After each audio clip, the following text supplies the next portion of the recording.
इतिहास book number 2 आम ग्रुपे कान्ना शिपू ओ शिपू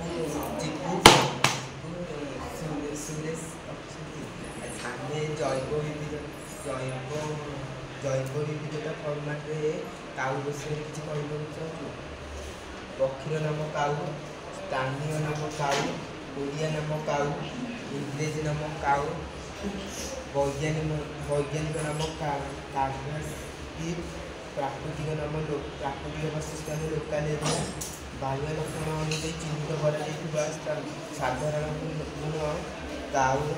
कला रंग काउर गोजिया थंट काउर शब्द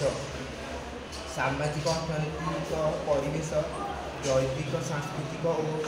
संस्था संपर्कित संबंध परिवेश को सफा सुतरा रखे यार राबर लोक मैंने सका उठी जाती एक निर्दिष्ट जातिर जीव सह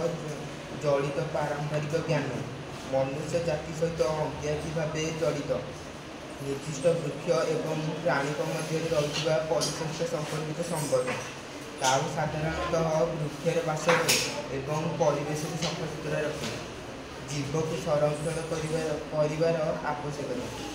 से परिवेश को सफा सुतरा रखे परिवेश को संतुलन करे आमको सकाल उठबार साहाय्य करे।